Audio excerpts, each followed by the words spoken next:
Digmaan na naman ito. Dito na naman to si Pakpita. Wakamupan.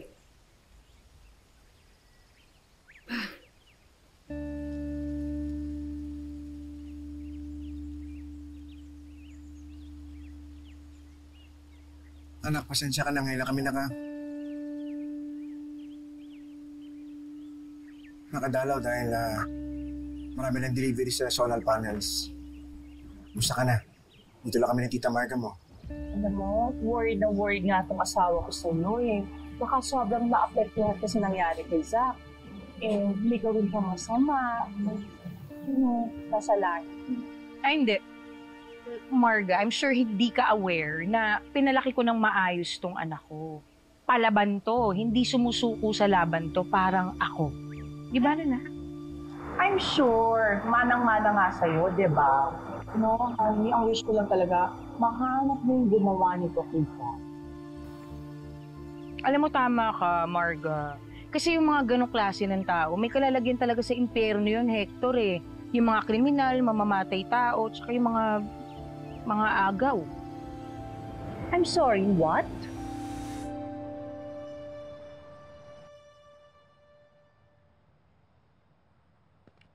Sugar Alvarez, 25 years old. Nag-aaral ng culinary sa Pampanga, nagtrabaho sa ibang bansa. Pero umuwi rin siya agad, hindi siya nagtagal. At wala pa siyang isang buwan na empleyado ni Zach.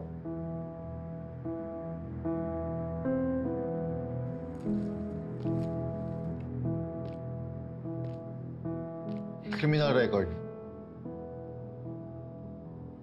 Wala, ayon sa NBI. Ano pang alam natin tungkol sa kanya? May boyfriend ba siya? Saan yung magulang niya? Ilan yung kapatid niya? Yung magulang niya nasa probinsya, yung bunso niyang kapatid, na si Francisco, kaka-19 lang. Si kuya naman niya, kamamatay lang ng Byron.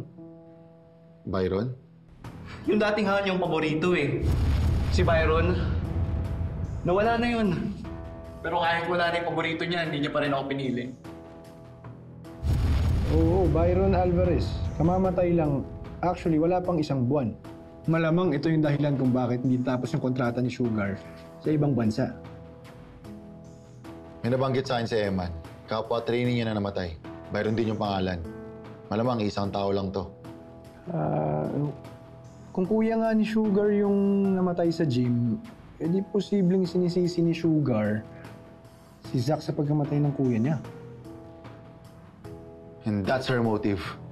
That's her motive! And that's my theory! Partner! Araw. Mga agaw ng buhay. Inagawan ng buhay. Hindi ba si Zach inagawan ng buhay? Baka ibang pang-aagaw yung maisip mo, sorry. Alam mo, Leona, it's been years. Hindi ka ba naka-move on? Alam mo, bitterness can cause wrinkles.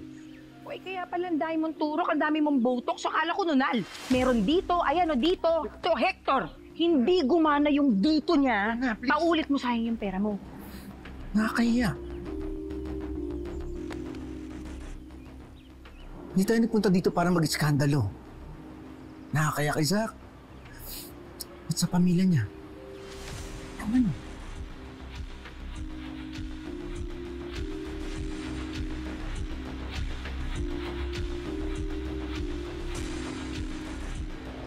Ano kasi pinatutan?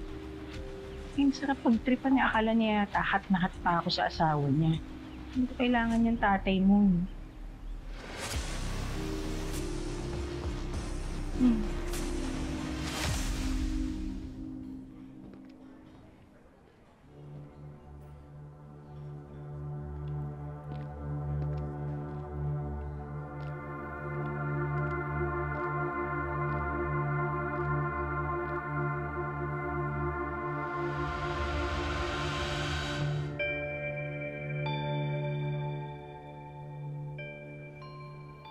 A lot's been said about Zach lately. Do you know what? The fact that you're all here, well, it's a testament that he was a good person. My son was a good person. He was a good boy. Wasn't he a good boy? Was Archie's friends? No one wants to say anything? Ano, Simon? Hindi mo ba anak ko? Ha? Ayos mo ba? Walang salita? Hindi ba siya mabait na tao? Hindi ba siya mabuting tao? Tama na. Alam ko pinagdadaanan. Relax lang. Pathetic.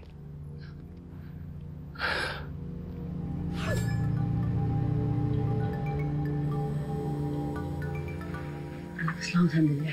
Nanay ko.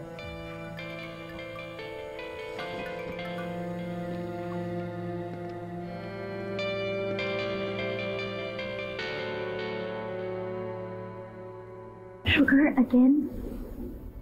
No, I'm gonna go to the restroom.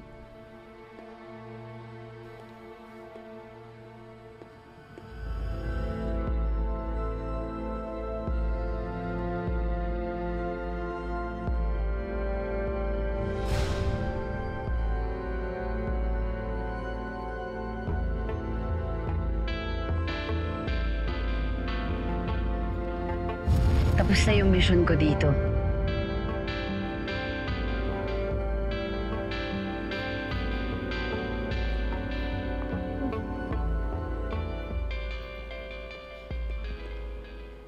Sinusundan mo ba ako? Yeah.